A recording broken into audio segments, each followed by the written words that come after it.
The river's actually a long one and starts way down in the south of France. And there's a big festival on this weekend by the looks of it. Initially it was going to drive off actually, but Aire is still very busy. It's midday and it's full, but there is an overspill car park that's on park-for-night, says you could park as well. Wow. That's what you call a room. But then I guess you'd be grateful of it if you got a metal sword coming towards you or an axe. That's one hell of a nose. Looks like the autumnal cooler mornings caused a bit more condensation on Harry this morning. Time to move on from the car park near the needle factory I shared with you in the last episode.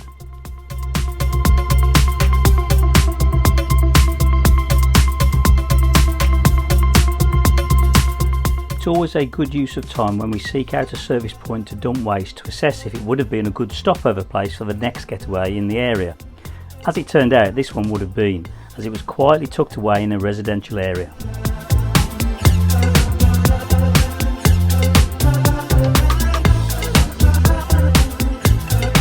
With the shopping all done, it's time to really get in the miles and finally get to the Loire Valley.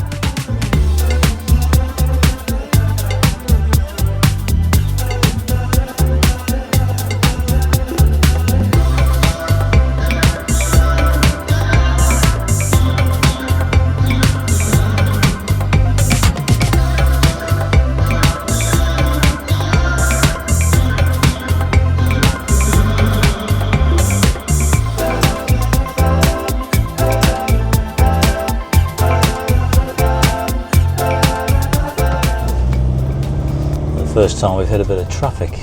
Just coming, I think it's Chateau. Probably pronouncing that wrong, as usual. Got about an hour and 3/4 to go. Take the first exit now.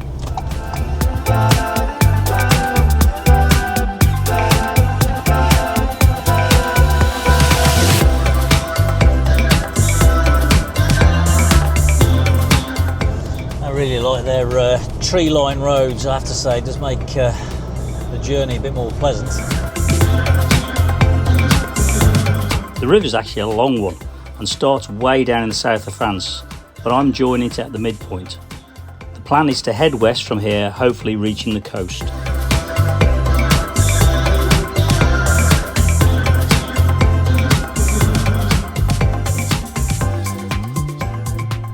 We've just got to Sully-sur-Loire, and there's a big festival on this weekend by the looks of it. Initially it was going to drive off actually, but decided to see if we could drive through the festival to get to the Aire, which you could. The Aire is still very busy. It's midday and it's full, but there is an overspill car park that's on park-for-night, says you could park as well, and there's plenty of vans parked here, so we've just parked up on one of the spots. Whether we'll stay 2 days, we'll have to make a decision, I think. Depends how busy it is, really. We like it a bit quieter.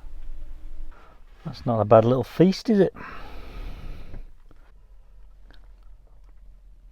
So the weather forecast isn't so good tomorrow, so I'm going to take a walk up to the Chateau now and take some pictures, hopefully in reasonable sun, although it's just started to rain. So we're probably about, I guess, 300 or 400 yards from the Chateau. What do you say? There's a big fair on today. Not quite sure the type of fair. I think there's a concert though. Maybe it's a medieval thing. It's like a country fair. You'll fear of dogs. I don't think we'll go in. Nestled at the river's edge, the Chateau de Sully-sur-Loire is a striking medieval fortress guarding the Loire crossing. Allegedly, Joan of Arc was entertained here by Georges de la Tremoille after the siege of Orleans, which is just down the river. Its oldest stones date back to the early 13th century, with later larger upgrades added by a Guy de la Tremoille in 1395, creating a keep flanked by 4 round towers and a formidable moat.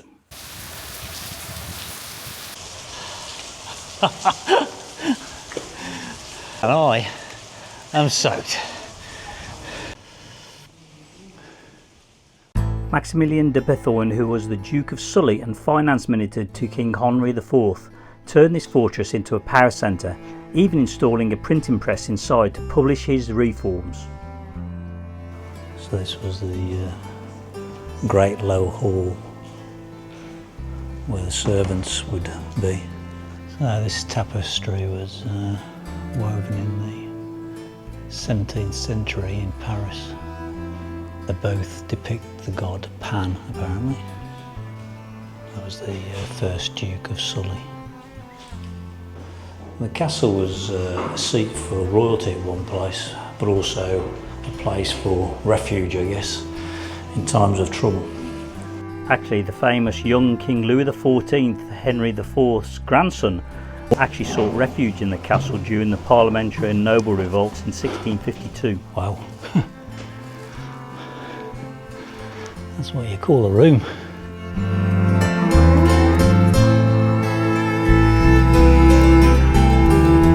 The King's bedroom is named so because it was originally created for King Henry IV, although he never actually visited the castle. I've been reliably informed there's now 60 steps to the top here. It's great for the back, this. Oh wow. We're up in the parapets, I would say.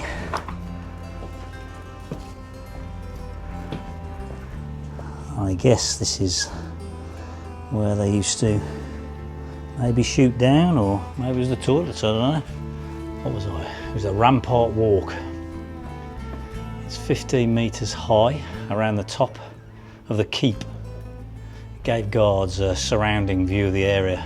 In case of attack, the castle guards defended it by releasing stones through the murder holes, so these are indeed murder holes, and firing arrows out of the slits. So out of these slits the arrows went. Look at the ceiling there, it's amazing, isn't it? Unbelievable wood craftsmanship. So 3/4 of the construction here dates back to the 15th century. And it was actually the garrison, so this is where all the soldiers used to sleep, I guess. Near the walls, go straight out onto the parapet if they needed to defend it, I suppose. So interestingly, this roof structure is slightly different to a lot of vaulted ceilings, because normally you have like a cross beam going across to give it strength, or then have vertical or trusses going up at an angle. Whereas the construction here, although it's lighter beams and more frequent, it allows it to have more space. I never quite understood armour. You'd think it's so heavy to manoeuvre and not be able to see anything. But then I guess you'd be grateful of it if you got a metal sword coming toward you, or an axe. There's the courtyard down there. So here's some of the old walls, I would suggest. Looking through up to the beams there. So this is the steward's room.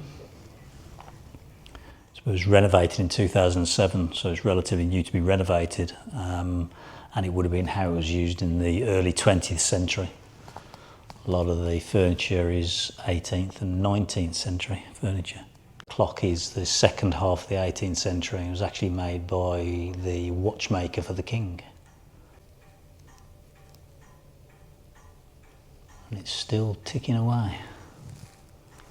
Blimey, that's not a very forgiving portrait, is it? That's one hell of a nose, and his fingernails on the left-hand side. Almost looking from a horror movie. Sorry, whoever it is.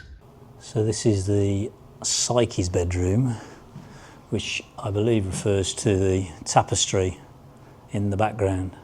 This whole wing was destroyed by fire in 1918 rather, and had to be rebuilt. We always find it quite amazing how small the beds are in these places. Well, they appear to be small compared to the size of the room, but maybe that's an optical illusion. I did hear on one tour though that the reason beds are small was because they used to sit up rather than lie down. A lot of people suffered from chest infections and things like that, so it was better for the breathing.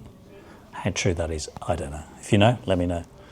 So the chateau sits on top of 3 islands on the Loire, Those islands only submerge in very extreme flooding apparently.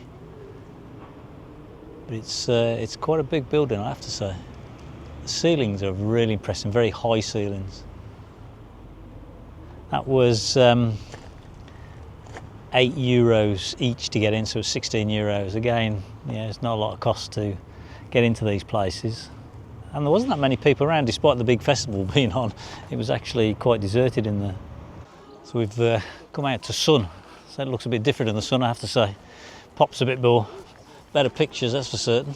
You need to allow yourself about an hour to 2 hours to walk round if you're going round. So up there is where the parapets are. We walked across the top there. So I'll leave it there for now, but in the next episode we actually decide to stop a second night and wake up to some strange goings on at the fair.